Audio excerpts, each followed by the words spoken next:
Hello student, कैसे हैं आप सभी लोग। मैं उम्मीद करता हूं आप सभी लोग बिल्कुल ठीक और स्वस्थ होंगे। तो मैं आज आप लोगों के लिए आ गया हूं फिज़िक्स की एक सीरीज़ लेकर के, जो हमारे सभी वनडे एग्ज़ाम के लिए इम्पोर्टेंट तो रहने वाला है और उसके साथ साथ कुछ टेक्निकल एग्ज़ाम के लिए भी बहुत बहुत इम्पोर्टेंट रहने वाला है। उन टेक्निकल एग्ज़ाम में हमारा एनडीए और एयरफोर्स रहने वाला है। तो एनडीए और एयरफोर्स में जिस टाइप के क्वेश्चन पूछे जाते हैं फिजिक्स के अंदर, मैंने उन क्वेश्चनों को एक एक करके चुनकर डाला है। तो 10 क्वेश्चनों की आज हम सीरीज़ को देखेंगे, जो हर एक क्वेश्चन एग्ज़ाम में बार बार रिपीट किए जाने वाला क्वेश्चन है। तो चलिए बिना समय गवाए हम अपने क्वेश्चनों की सीरीज़ को स्टार्ट करते हैं। इसके अंदर क्या आपको मिलने वाला है, तो इसके अंदर आपको 1 से लेकर के 10 तक के फिजिक्स के क्वेश्चन मिलेंगे। 1 to 10, 1 से 10, और हर क्वेश्चन अपने आप में एक बहुत ही बढ़िया और अच्छा क्वेश्चन होगा। तो चलिए अब आगे की ओर बढ़ते हैं। तो सबसे पहला क्वेश्चन आपको यहाँ स्क्रीन पर दिखाई दे रहा है, क्वेश्चन नंबर 1। क्वेश्चन नंबर 1 में क्या पूछा गया है, ध्यानपूर्वक आप पढ़ें और इसका जवाब देने का प्रयास करें। A man press more weight on the earth at, एक व्यक्ति यदि पृथ्वी के सरफेस पर खड़ा है तो निम्न में से किस कंडीशन में उसका सबसे ज़्यादा प्रेशर या सबसे ज़्यादा वेट का इफ़ेक्ट होगा। तो यदि मैं आपको सीधी बात बताऊं तो आप सभी लोगों को पता है कि प्रेशर का एक सीधा सा फार्मूला होता है। क्या? Pressure is equal to force per unit area. और यहाँ हम लोग देखते हैं कि यदि सरफेस का एरिया हुआ सबसे कम तो प्रेशर होगा सबसे ज़्यादा, सरफेस पर एरिया हुआ सबसे ज़्यादा तो प्रेशर होगा सबसे कम। अब हमें क्या करना है कि प्रेशर हमें सबसे ज़्यादा वाला बताना है। तो वो कौन सी कंडीशन है? पहला है सिटिंग कंडीशन, दूसरा है स्टैंडिंग कंडीशन, तीसरा है लाइंग पोजीशन, और उसके बाद डी है नन ऑफ दिस। तो आप सभी लोगों को पता है इन सभी कंडीशन में जब हम ज़मीन पर स्टैंड होते हैं, खड़े होते हैं, तो मिनिमम एरिया ऑक्यूपाई करते हैं, और यदि हमारा एरिया मिनिमम हुआ तो फिर हमारा प्रेशर क्या होगा? मैक्सिमम होगा। तो इसी के अकॉर्डिंग हम कह सकते हैं option B is correct answer. Option B is correct. Next second question, दूसरे क्वेश्चन की तरफ अब बढ़ते हैं। Question number 2। क्वेश्चन नंबर 2 में क्या पूछा गया है, ध्यानपूर्वक आप उसका जवाब दें। क्वेश्चन नंबर 2 भी बहुत ही ईजी है और सिंपल सा है। यदि आप ध्यानपूर्वक देखो तो A piece of ice is dropped in a vessel containing kerosene. When ice melts, the level of kerosene will rise, fall, remain same या none of these। इसका मतलब ये कहता है कि यदि एक बर्फ़ के टुकड़े को एक केरोसिन ऑयल के कंटेनर में डाल दिया जाए तो बर्फ़ के पिघलने के बाद केरोसिन ऑयल के लेवल में क्या इफ़ेक्ट पड़ेगा, बढ़ेगा, घटेगा, सेम रहेगा या नन ऑफ दिस। तो मैं आपको एक बात बता दूं कि यदि हम आइस की बात करते हैं तो हमारा जो आइस है यानी बर्फ़, और दूसरा हम केरोसिन ऑयल की बात करेंगे। तो आपको पता है ये जो आइस है, आइस की जो डेंसिटी होती है वो ज़्यादा होती है, और दूसरा हमें पता है ये जो केरोसिन ऑयल है, इस केरोसिन ऑयल की डेंसिटी जो होती है कम होती है। अब according to Archimedes principle we know that which object has maximum density that has sink. जिसकी डेंसिटी ज़्यादा होगी वो डूब जाती है, और जिसकी डेंसिटी कम होती है वो उसके सरफेस पर यानी उसके वो ऊपर होता है। तो अब आपको एक बात मैं बता दूं, जैसे ही आप एक बर्फ़ के टुकड़े को केरोसिन ऑयल में डालोगे तो वो धीरे धीरे नीचे की ओर डूब जाएगा, और डूबने के बाद जब वो मेल्ट होगा तो आपको पता है कि केरोसिन ऑयल और वाटर ये दोनों मिक्स्ड नहीं होते हैं। तो केरोसिन ऑयल हमेशा ऊपर के लेवल में होगा और वाटर जो होगा वो हमेशा नीचे के लेवल में होगा, जिसके कारण क्या होगा, उस केरोसिन ऑयल का लेवल पहले की तुलना में बढ़ जाएगा, बढ़ेगा। तो इसका ऑप्शन ए बिल्कुल करेक्ट होगा। क्या? राइज यानी बढ़ जाएगा। Then question number 2 option A is correct, rise. Next question की तरफ चलते हैं। अगला क्वेश्चन है हमारा क्वेश्चन नंबर 3। इस क्वेश्चन नंबर 3 को आप ध्यानपूर्वक देखें। This is again very simple question. Young modulus is the property of, young modulus किसकी प्रॉपर्टी है? तो आपको मैं बता दूं यंग मॉडुलस एक मैकेनिकल प्रॉपर्टी होती है किसकी? मैटर की। मैटर में आता है सॉलिड, लिक्विड और गैस। तो यदि मैं बात करूं तो यंग मॉडुलस के 3 कांस्टेंट होते हैं। ये मॉडुलस ऑफ इलास्टिसिटी के 3 टाइप के कांस्टेंट होते हैं, एक सॉलिड के लिए, एक लिक्विड के लिए और एक गैस के लिए। तो आपको पता है जो यंग मॉडुलस होता है वो यंग मॉडुलस केवल और केवल सॉलिड के लिए ही एप्लीकेबल होता है। केवल किसके लिए? सॉलिड के लिए। तो मैं यहाँ लिख देता हूँ उसका फार्मूला। यंग मॉडुलस को हम वाई से रिप्रेजेंट करते हैं और यंग मॉडुलस का फार्मूला क्या होता है?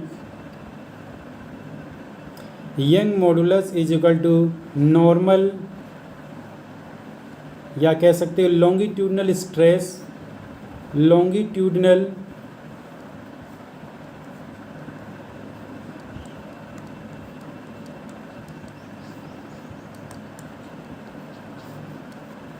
longitudinal stress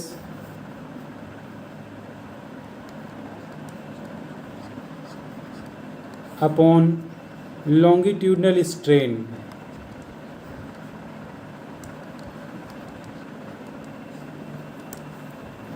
longitudinal strain। तो आपको पता है कि लॉन्गिट्यूडनल स्ट्रेस अपॉन में लॉन्गिट्यूडनल स्ट्रेन, अब ये लॉन्गिट्यूडनल स्ट्रेस और लॉन्गिट्यूडनल स्ट्रेन जो है it is only the property of solid.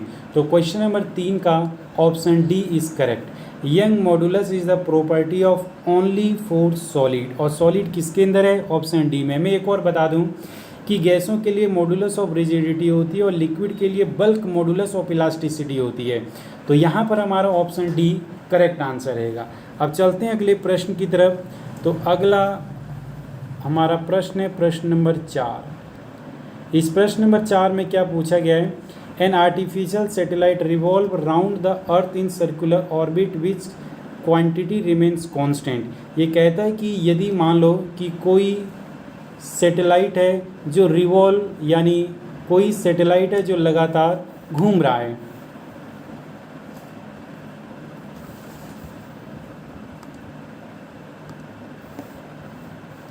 मान लो कि कोई सैटेलाइट है, ये हमारी अर्थ है और अर्थ पे ये कोई एक सैटेलाइट है जो इसके चारों तरफ क्या कर रहा है? घूम रहा है। तो जब ये सैटेलाइट चारों तरफ घूमता है तो आपको पता है इस सैटेलाइट के ऊपर सेंटर से एक फोर्स लगता है जिसको हम बोलते हैं ग्रेविटेशनल फोर्स। क्या बोलते हैं? जिसको हम बोलते हैं ग्रेविटेशनल फोर्स, गुरुत्वाकर्षण बल। लेकिन मैं आपको बता दूं इस सैटेलाइट के ऊपर कोई भी एक्सटर्नल फोर्स काम नहीं करता। यदि इसके ऊपर एक्सटर्नल फोर्स की बात करें तो एक्सटर्नल फोर्स कितना होता है? 0। और जब किसी भी बॉडी के ऊपर कोई एक्सटर्नल फोर्स एक्ट नहीं करता है तो उस बॉडी के अंदर टोटल जो चीज़ें होती है वो कंजर्व्ड होती है। अब ये लगातार गोल गोल घूम रहा है तो इसके अंदर हमें पता है कि मोमेंटम क्रिएट होगा, बट कौन सा मोमेंटम? तो याद रखना उसको बोलेंगे एंगुलर मोमेंटम। तो हम कह सकते हैं angular momentum is conserved, angular momentum is conserved.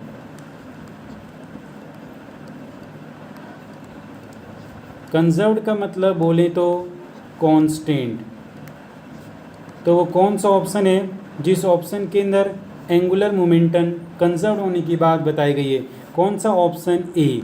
तो ऑप्शन ए हमारा बिल्कुल सही जवाब रहेगा क्वेश्चन नंबर 4 का, एंगुलर मोमेंटम इज कांस्टेंट। अब चलते हैं नेक्स्ट अगले प्रश्न की तरफ। तो अगला प्रश्न है हमारा क्वेश्चन नंबर 5। क्वेश्चन नंबर 5 में क्या पूछा गया है? ध्यानपूर्वक आप पढ़ें इसका। If electrical conductivity increases with the increase of temperature of the substance then it is a. तो इसमें से कौन सा ऑप्शन सही होगा? Conductor, semiconductor, insulator and carburettor.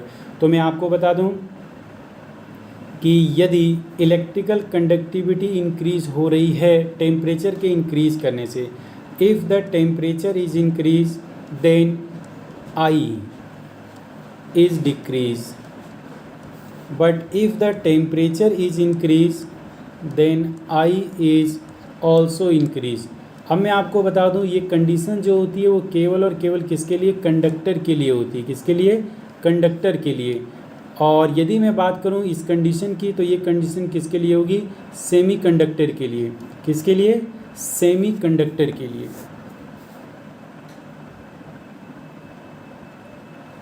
तो ये आपको याद रखना, ये सेमीकंडक्टर के लिए होगी।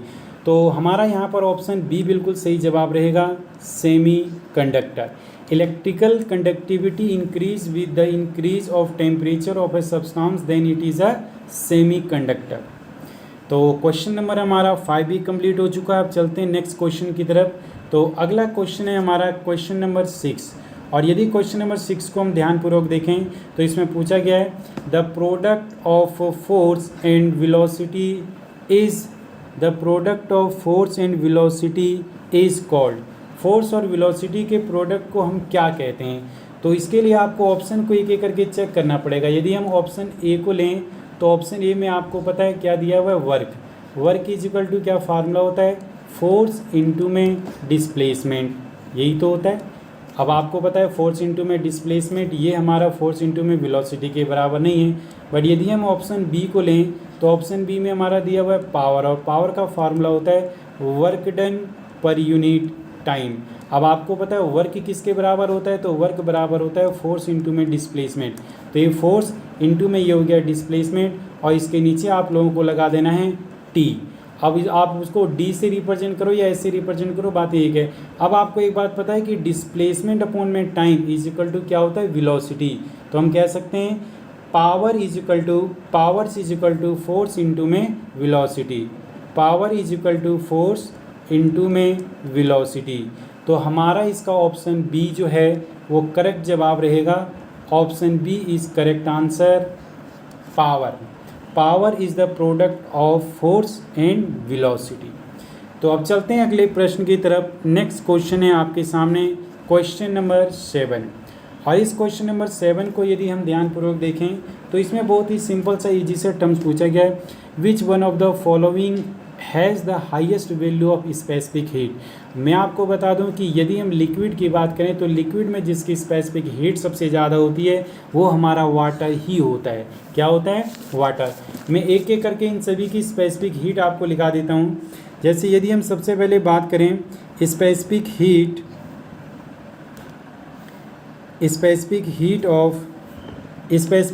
क्या होता है, ये आपको मैं एक बात बता देता हूँ पहले से। स्पेसिफिक हीट जो होता है किसी 1 किलोग्राम के मटेरियल में 1 डिग्री सेल्सियस का तापमान चेंज करने के लिए जितने अमाउंट ऑफ हीट की रिक्वायरमेंट होती है that is called specific heat.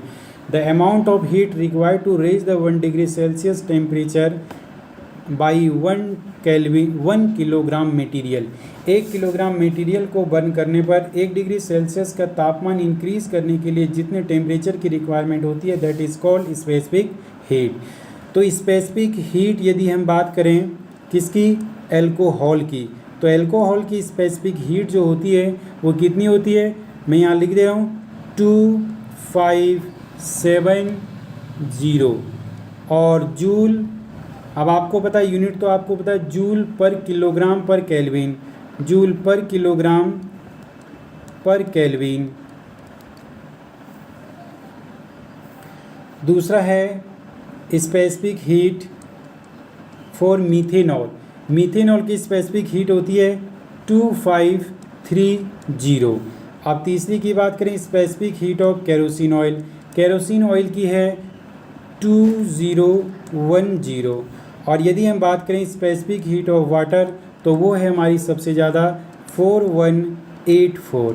और यूनिट क्या है, यूनिट आपको पता है जूल पर किलोग्राम पर केल्विन, जूल पर किलोग्राम पर केल्विन।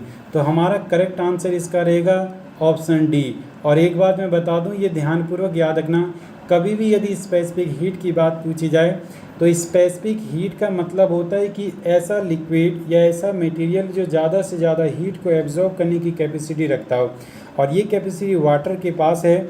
इसी कारण से हम वाटर का कुछ स्पेशल जगह पर यूज़ करते हैं, जैसे न्यूक्लियर रिएक्टर में हम वाटर का यूज़ करते हैं एज ए कूलेंट के रूप में, या जितने भी हमारे बड़े बड़े व्हीकल्स होते हैं उन व्हीकल्स में इंजन की गर्मी को एब्जॉर्ब करने के लिए हम कार्बोरेटर नामक चीज़ यूज़ करते हैं। बट उस कार्बोरेटर के अंदर हम क्या फिलअप करते हैं, तो वाटर को फिलअप किया जाता है ताकि ज़्यादा से ज़्यादा वो इंजन की गर्मी को एब्जॉर्ब कर सके।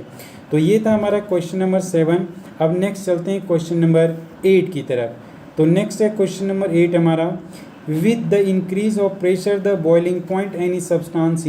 ये कहता है कि यदि प्रेशर को इंक्रीज़ कर दिया जाए तो किसी भी सब्सटेंस के बॉइलिंग पॉइंट पर क्या इफेक्ट पड़ेगा, इंक्रीज़ होगा, डिक्रीज़ होगा, रिमेन सेम रहेगा या बिकम ज़ीरो हो जाएगा। तो मैं आपको बता दूं कि यदि हम गैस के लॉ को फॉलो करें तो आपको पता है गैस लॉ में एक यूनिवर्सल गैस लॉ दिया गया है, PV = nRT। अब आपको पता है, यहाँ ध्यान से देखना है, pressure is directly proportional to temperature, मतलब प्रेशर के बढ़ाने से टेम्परेचर आपका बढ़ेगा और टेम्परेचर बढ़ाओगे तो बॉइलिंग पॉइंट भी आपका बढ़ेगा। याद रखना, pressure is directly proportional to boiling point. कौन सा? Boiling point. यदि आपने प्रेशर बढ़ाया तो बॉइलिंग पॉइंट बढ़ जाएगा। तो आपको एक बात तो पता चल चुकी है कि यहाँ प्रेशर को बढ़ाया जा रहा है तो boiling point of the any substance is increase. और ये कौन सा ऑप्शन है हमारा? तो ऑप्शन हमारा ए बिल्कुल करेक्ट है, इंक्रीज। नेक्स्ट क्वेश्चन की तरफ अब हम बढ़ते हैं। अगला क्वेश्चन है हमारा क्वेश्चन नंबर 9। और क्वेश्चन नंबर 9 में बहुत ही इजी सा क्वेश्चन पूछा गया जो एनडीए के एग्ज़ाम में बार बार रिपीटेड पूछा जाता है। और वह क्वेश्चन क्या है?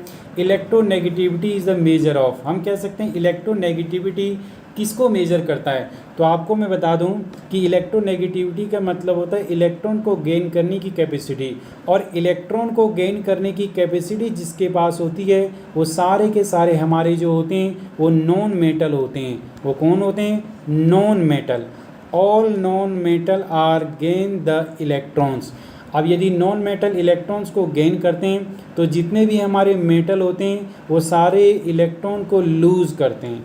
सारे वो जो मेटल होते हैं वो इलेक्ट्रॉनों को क्या करते हैं? लूज़ करते हैं।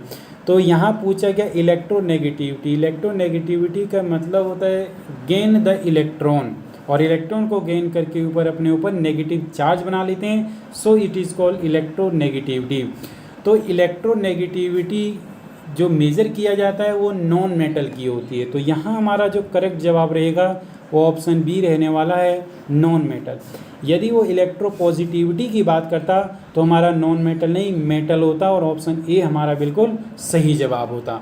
अब चलते हैं हम नेक्स्ट क्वेश्चन की तरफ। आज का हमारा लास्ट का क्वेश्चन है ये मेरे प्यारे दोस्तों, और ध्यानपूर्वक इसको सुनो।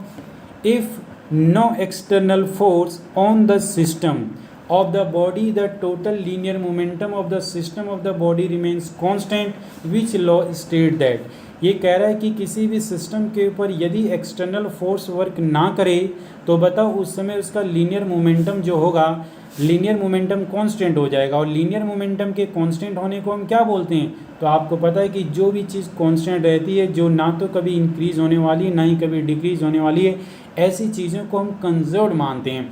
और यहाँ पर लीनियर मोमेंटम के कांस्टेंट होने की बात यानी कंजर्व्ड होने की बात बताई गई है, इसलिए हम यहाँ पर कहेंगे कि हमारा ऑप्शन कौन सा सही होगा। तो एक एक करके न्यूटन्स फर्स्ट लॉ, नहीं बाबा, न्यूटन के फर्स्ट लॉ ने फोर्स को डिफाइन किया है।